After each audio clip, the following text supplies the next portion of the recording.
Kara Jennings hated the waiting most of all. Waiting for the scan results to come back. Waiting for the all-clear to proceed. Her job as lead navigator aboard the small exploration vessel Signet had never exactly been a thrill ride. Today, it felt like every minute stretched into an eternity. "Anything yet?" Kara asked, leaning over the shoulder of her co-navigator and best friend, Ethan Marlowe. Ethan gave her a look without turning his head. The kind that said stop hovering more clearly than words ever could. "Relax," Ethan said. "We just started scanning the pod. These things don't happen instantly." Kara crossed her arms and stepped back. The alien life pod had been drifting out here, far from any known trade routes, for who knows how long. Scans showed no immediate signs of weapons or biological contaminants, which was why the Signet's captain had approved the retrieval in the first place. But the question of who was inside remained unanswered. "I'm just saying," Kara said after a moment of silence. "The longer we wait, the more chance something might go wrong. You know, these emergency pods aren't designed for long-term survival. Which is why we're working as fast as we can," Ethan said. His tone was patient, but Kara knew he was as curious as she was. The Signet's main bridge was uncharacteristically quiet, the usual chatter and banter replaced by the focused hum of the crew. The screen before Ethan blinked, drawing their attention. "Here we go," he said, leaning forward. "Biosignatures are stable. Looks like one occupant. Humanoid. No immediate signs of life-threatening injury or illness." "So we bring them aboard?" Kara asked. Ethan glanced at her, then over to Captain Sorensen, who was watching from his station at the back of the bridge. Sorensen nodded once. "All right," Ethan said. "I'll handle the docking. You're the one who wanted to see what's inside so badly, so you can lead the recovery team." Kara gave him a sharp grin. "I was hoping you'd say that." In the dim, narrow corridor of the Signet's quarantine bay, Kara and Ethan stood side by side, watching as the pod was carefully opened. The quarantine team had run every precautionary test twice, and everything had come back clean. Still, everyone held their breath as the seals hissed and the hatch cracked open. Inside was a figure that looked human at first glance, but as the light hit her features, it became clear she was anything but. Her skin was a deep shade of violet, her hair an iridescent silver that shimmered like mercury in the soft light. Two delicate, translucent fins, like an aquatic creature's, framed the sides of her head. She was curled up, her arms wrapped protectively around herself, and her eyes remained closed. "Vitals?" Kara asked, keeping her voice low. "Stable," said Dr. Tessa Way, the ship's medical officer. "She's unconscious, but her readings are steady." Ethan crouched down beside the pod, his face inches from the aliens. "What do you think her story is?" he murmured. Kara shrugged. "If she can talk, maybe she'll tell us. For now, we just have to get her somewhere safe and figure out what she needs." Together, Kara and Ethan carefully lifted the alien from the pod. She was lighter than Kara expected, her limbs thin and delicate, but as they carried her to the quarantine room, Kara couldn't shake the feeling that there was more strength in her than met the eye. "I guess we just added a first contact mission to our itinerary," Ethan said, his tone halfway between excitement and apprehension. Kara smiled faintly. "Yeah, something tells me she's going to keep us busy." As Eileen slowly recovered under the care of the Signet's crew, Ethan and Kara spent most of their downtime in the quarantine bay where she was being housed for observation. The alien woman, she had introduced herself by that name, though her pronunciation was so strange that Eileen was the closest approximation they could manage, was still wary, but at least she had started talking. "I don't understand why you would help me," Eileen said one afternoon, her voice soft and hesitant as she sat on the edge of her cot. Her eyes, a shimmering shade of teal that seemed to catch the light, shifted between Ethan and Kara. "Because that's what we do," Kara said, leaning against the bulkhead. "You needed help and we were in a position to provide it. It's not that complicated." "For humans, maybe," Eileen said. "My people, we don't rely on others." "Sounds lonely," Ethan remarked, pulling up a chair next to her. He made sure to keep his movements slow, his body language open. "We tend to get along better when we work together. Helps that we've had a few thousand years of trial and error to figure that out." Eileen tilted her head, her thin, fin-like appendages twitching slightly. "And you, both of you, would go out of your way to help someone like me? A stranger?" Kara crossed her arms, looking over at Ethan. You're better at explaining this. Ethan grinned and looked back at Eileen. I guess you could say it's a cultural thing. On Earth, most of us are taught from a young age that if you see someone in trouble, you try to lend a hand. It's not always easy. Sometimes it's inconvenient or even dangerous. But it's just what we do. Call it instinct, call it tradition, it's part of who we are. Eileen seemed to consider that, her fingers lightly tracing the fabric of the blanket on her cot. I find it difficult to trust, she admitted after a moment. Where I come from, kindness often has a price. Those who show it expect something in return. I get that, Ethan said. There are definitely people who think that way, even among humans. But Kara and I, this crew, we're not looking for anything from you. You don't owe us anything. Eileen's antennae quivered, a subtle sign that Kara was starting to recognize as a mix of uncertainty and curiosity. Why did you volunteer to watch over me? She asked, looking directly at Ethan now. What made you decide I was worth your time? Ethan chuckled. I'd like to say it was a noble reason, but honestly, I was just curious. I wanted to learn more about you, where you come from, what brought you out here. And once we found out you were alive, that sealed the deal. You're a person, not some experiment. You're worth the time because you're you. Kara smirked. See? He's much better at this. Eileen's lips twitched, almost forming a smile. It was the closest thing to joy they'd seen from her since she'd come aboard. I don't know how to feel about that, she admitted. It's unfamiliar. Take your time, Ethan said gently. There's no rush. For the next several days, they took turns keeping Eileen company. When she had questions, they answered. When she grew quiet, they stayed nearby, not pushing her to talk. It was Ethan who taught her how to play a simple card game, using a deck he'd brought from home. At first, she watched warily, as if expecting a trick. But by the third game, she was shuffling the cards with an almost childlike fascination. This is fun, she said at one point, looking up at Ethan and Kara. Is that the right word? Sounds about right, Kara said, watching Eileen carefully arrange her cards. It's supposed to be enjoyable, not stressful. Eileen's antennae twitched again. We don't have anything like this where I'm from. Play is unnecessary. Well, on Earth, we think play is just as important as work, Ethan said. It helps us connect, brings people together. Eileen set her cards down and looked at him, her expression unreadable. You really believe that? I do, Ethan said firmly.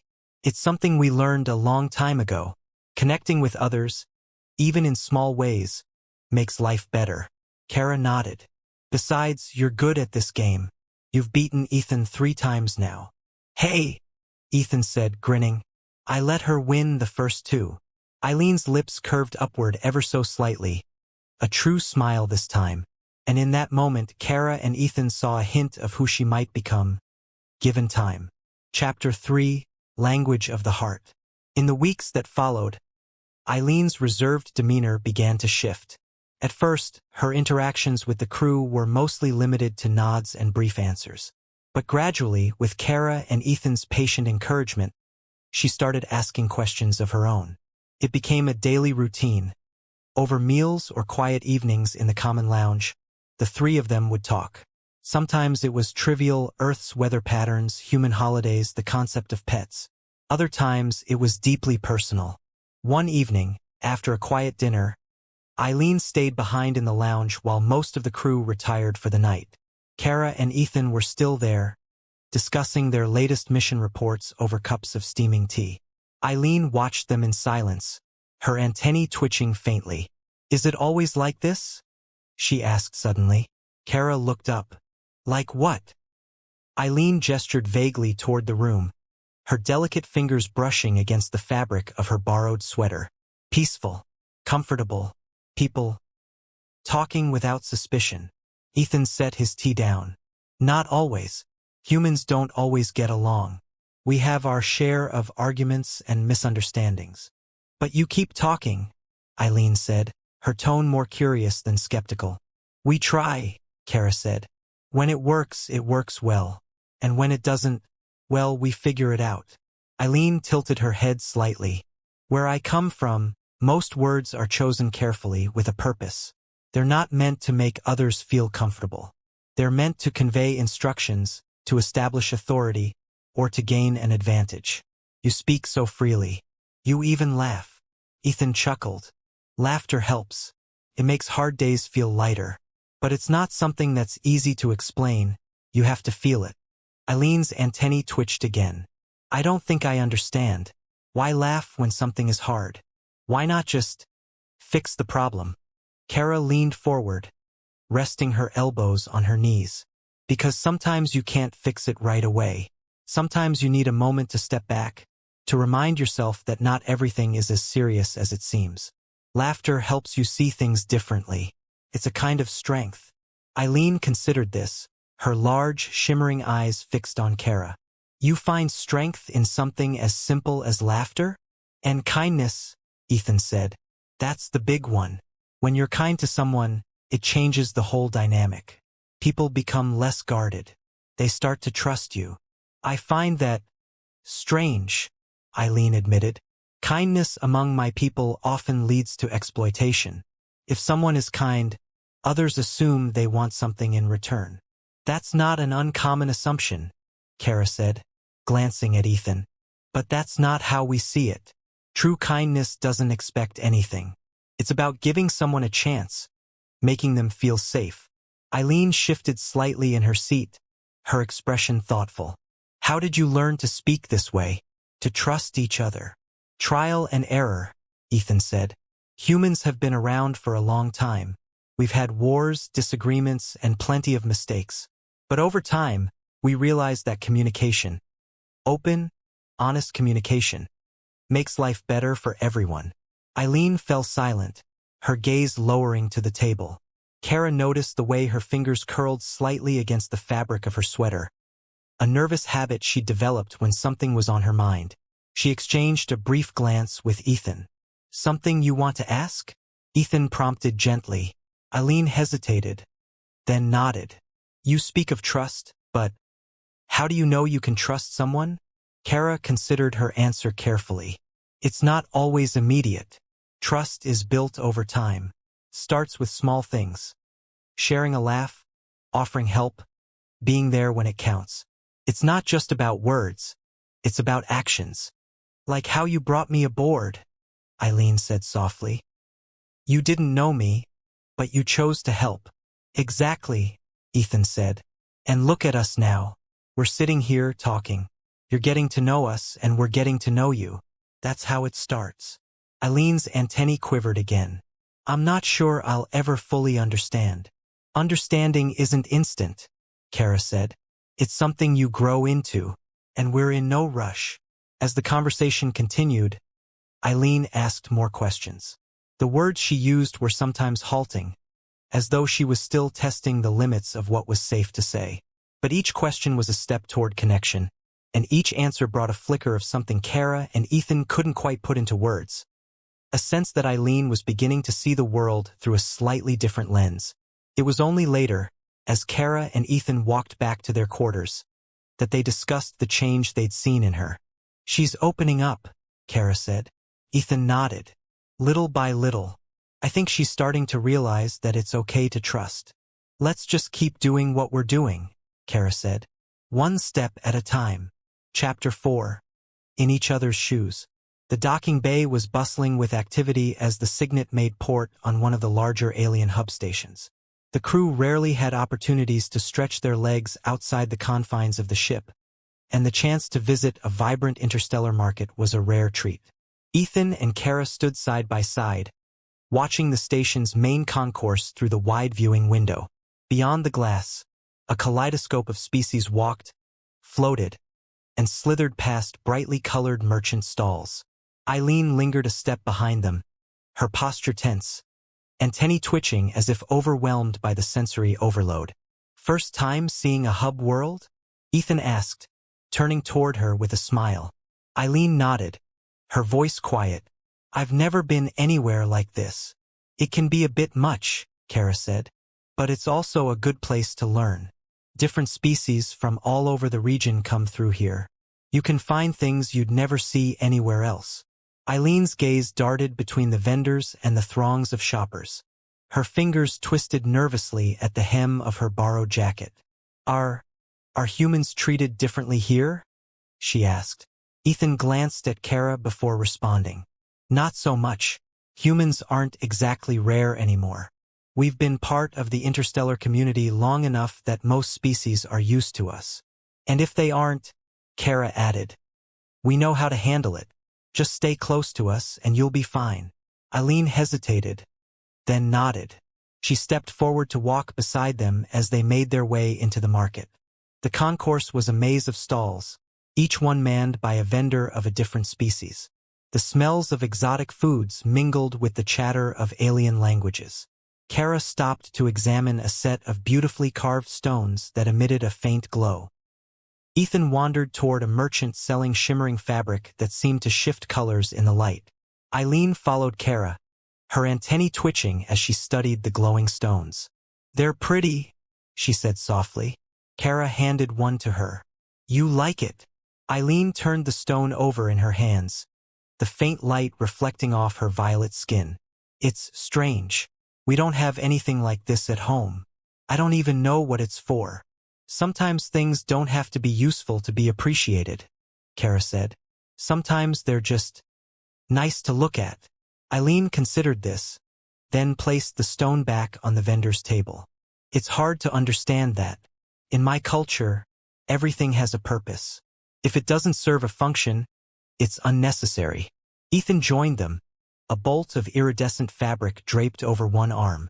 Sounds efficient, but maybe a bit dull. Eileen tilted her head, her antennae twitching. You find pleasure in things that have no purpose? Sure, Ethan said, smiling. Sometimes the best things in life are the ones that just make you smile. They continued through the market, stopping occasionally to examine strange trinkets, taste alien delicacies, or listen to the music played by a group of alien performers. Eileen stayed close to Kara and Ethan, her initial nervousness slowly giving way to curiosity. She asked questions about the other species, about the foods, about the music. Each answer seemed to draw her out of her shell a little more. At one point, they came across a stall where a Lythran merchant was selling delicate, glowing flowers encased in glass. Eileen stared at them, her expression unreadable. What do you think? Ethan asked. They're beautiful, Eileen admitted. But they don't last long, do they? Not forever, Kara said.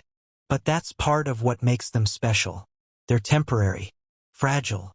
Eileen looked at her, antennae shifting slightly. Where I come from, things are made to endure. We don't celebrate what's fragile. Maybe you should, Ethan said lightly.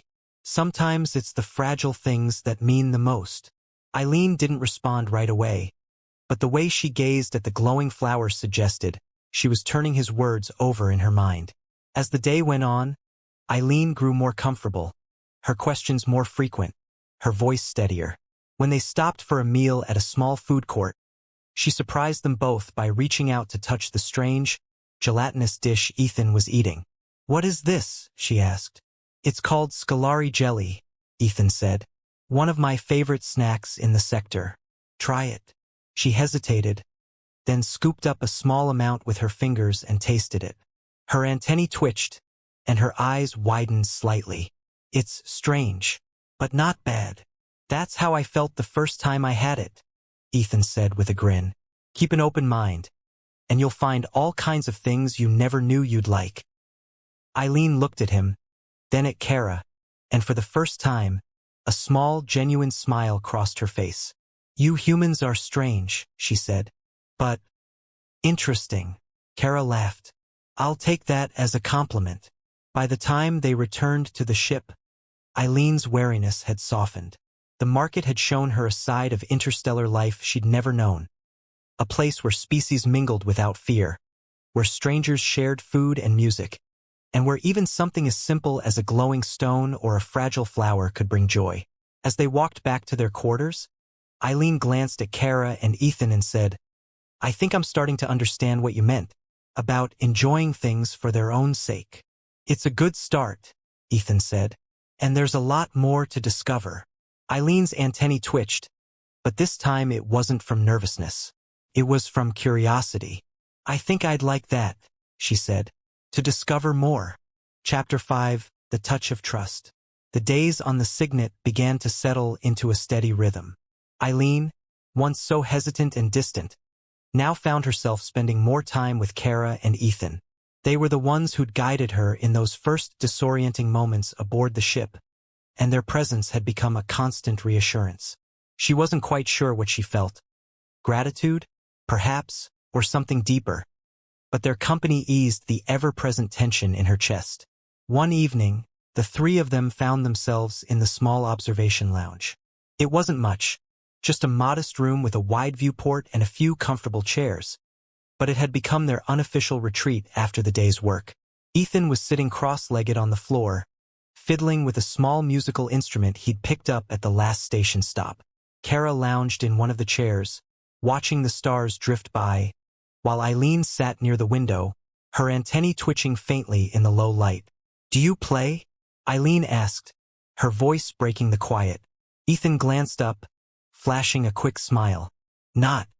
Sometimes that's enough." Eileen's antennae quivered slightly, a sign Kara had learned meant she was intrigued. "What does it sound like when it's good?" Ethan strummed a simple chord, the sound gentle and resonant. "Like this." Eileen leaned forward, her hands folded neatly in her lap. "It's pleasant." "That's the idea," Ethan said, giving the instrument another gentle strum. "Music doesn't have to be perfect. It just has to feel right." Eileen turned her gaze toward Kara. "Is that how humans see everything? It doesn't have to be perfect, just right?" Kara smiled faintly. "Not everything, but a lot of things. Life's messy. If you spend all your time trying to make it perfect, you miss out on the good parts." Eileen considered this, her eyes dropping to the floor. "My people don't believe in messy. Everything must have a purpose, a place. Perfection is expected." "That sounds exhausting," Ethan said, leaning back against the wall. "Always striving for something that's impossible to reach." Eileen's lips pressed into a thin line. "It's not easy." Kara leaned forward, resting her elbows on her knees. "You don't have to live like that here. Nobody's expecting perfection from you, Eileen. Just be yourself."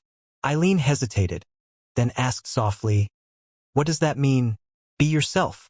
"It means you don't have to pretend to be something you're not," Ethan said. "You don't have to follow rules that don't make sense to you. You can just exist." Eileen's gaze remained on the floor, her antennae still. The silence stretched out, but it wasn't uncomfortable. It felt like a moment of reflection, of weighing their words against her experiences. "I don't know if I can do that," she admitted after a long pause. Kara's voice was warm, reassuring. "It's not something you have to figure out right away. Just take it one step at a time." Eileen nodded slowly. "One step at a time," she repeated, as if testing the words. She looked up, her eyes meeting Ethan's. "Will you teach me?" "Teach you what?" Ethan asked, genuinely curious. "Music," Eileen said, a hint of determination in her tone. "It seems free. I think I'd like to try." Ethan grinned. "Sure thing. It's not hard. I mean, it's not easy either, but you'll pick it up." He handed her the small instrument, and Eileen took it with care, her hands brushing against his. The momentary contact made her pause, her antennae twitching. She glanced at him, but he didn't seem to notice anything unusual. Kara, however, caught the faint flush in Eileen's cheeks. Eileen held the instrument gingerly, as if afraid it might break. Ethan scooted closer, guiding her hands into the proper position. "Just hold it like this. That's it. Now try plucking this string." She did, and the note that rang out was clear and bright. Eileen's antennae quivered again, this time in what Kara could only interpret as quiet delight. "You're a natural," Ethan said encouragingly. "I don't think so," Eileen replied, though her tone lacked the usual uncertainty. "But I'll keep trying." Kara leaned back in her chair, watching the two of them. She could see how Eileen was beginning to let her guard down, how she was slowly reaching for something more. In the quiet moments between words, in the soft plucking of strings, trust was growing. It wasn't something they'd forced, it was something they'd nurtured, and it was blossoming in its own time. Chapter 6, Together Against the Void. Kara and Ethan were on edge. The Signet had been limping through space on reduced power for 3 days. A sudden failure in the main reactor had left the ship relying on its backups, and while the engineers worked tirelessly to fix it, the crew faced the constant threat of running out of energy before they could reach the nearest repair station. Eileen had noticed the change in atmosphere. Though she had no technical expertise to offer, she stayed close to Kara and Ethan, sensing that their presence made her feel less isolated. The three of them had fallen into a pattern of spending the quiet evenings together, sharing stories and discussing the challenges ahead. What happens if the ship loses power completely? Eileen asked one evening. She was perched on a stool in the common lounge, her fingers gripping the edges nervously. Ethan leaned against the wall, arms crossed. Worst case? We drift until someone picks us up or we run out of supplies. But don't worry, the engineers know what they're doing. Kara, sitting on the floor with her back to the bulkhead, added, It's not the first time we've had a situation like this. Space travel always comes with risks. Eileen tilted her head, her antennae twitching. You seem calm, even though the situation is dangerous. How? It's not about ignoring the danger, Ethan said. It's about trusting the people you're with. I know the crew's doing their best and we're all in this together. Panicking won't help anyone. Kara nodded. And besides, this isn't our first close call. Experience helps. Eileen frowned, her gaze dropping to the floor. I'm not used to depending on others. It feels uncomfortable. Most things are, at first, Kara said. But you get through it. And the more you rely on others, the more you see how much stronger you can be together. Ethan pushed off the wall and walked over to Eileen. Here's what I've learned about being stuck in space. You have to take things one step at a time. If you think too far ahead, you'll just stress yourself out. Eileen looked up at him. How do you take it one step at a time when everything feels overwhelming? Ethan sat down on the stool beside her. You focus on what you can control. Right now, we're here. We're safe. We've got enough supplies. And we're not alone. That's what matters. Eileen's antennae quivered slightly. It's strange to hear that. On my world, we're taught to face challenges on our own, to be independent. Well, you're not on your world anymore, Kara said gently. Out here, you've got us. And we'll figure this out together. Eileen was quiet for a moment, then said softly, I don't know how to rely on others. Feels like weakness. Ethan shook his head. It's not weakness. It's just different. And different doesn't mean bad. Kara stood, brushing off her uniform. Eileen, you've already taken the first step. You're here with us talking about this. That's more than some people are willing to do. Eileen looked at her, then at Ethan, her expression conflicted. I don't know if I'll ever fully understand. You don't have to understand it all at once, Ethan said. Just take it slow. One step at a time, like I said. The three of them sat in companionable silence for a while. Outside the viewport, the endless void of space stretched on, indifferent to their struggles. But inside the ship, the small acts of kindness and reassurance built something Eileen hadn't known she needed. A sense of belonging, however unfamiliar it might feel. Chapter 7. A Bridge Between Stars. The Cygnet's engines purred softly as it cruised through the quiet expanse. Repairs had been successful, and the ship was once again on course. The atmosphere among the crew had lightened considerably, but Eileen's thoughts remained preoccupied. Her time with Kara and Ethan had taught her much about human ways, patience, cooperation, the value of connection. But there was one thing she couldn't seem to grasp. Why her feelings around them, especially Ethan, had grown so complicated. She found herself in the observation lounge again, a place that had become something of a sanctuary. The wide viewport framed a scattering of stars, their soft glow casting faint light across the room. Eileen stood with her arms crossed, antennae twitching lightly as she stared at the infinite black. She didn't turn when the door hissed open behind her, but she heard the familiar footsteps and the quiet sigh as Ethan dropped into one of the chairs. Couldn't sleep either? He asked, leaning back and propping his boots up on a low table. Eileen shook her head. I don't need as much sleep as humans. Lucky you, he muttered with a tired grin. So what's on your mind? She hesitated. Ethan had been a steady presence since the beginning, patient and dependable. He never pushed her to open up, but somehow he always seemed to ask the right questions. Eileen glanced back at him, her hands tightening slightly around her arms. I've been thinking about connection, about how humans seem to need each other in a way my people don't. Ethan dropped his feet to the floor and sat forward, resting his elbows on his knees. Yeah, I guess we're a pretty social bunch. Why? I'm trying to understand why it's so important to you. Why you make time for things that have no immediate purpose, like sitting here, talking with me. Feels different. Ethan chuckled softly. Different's not bad.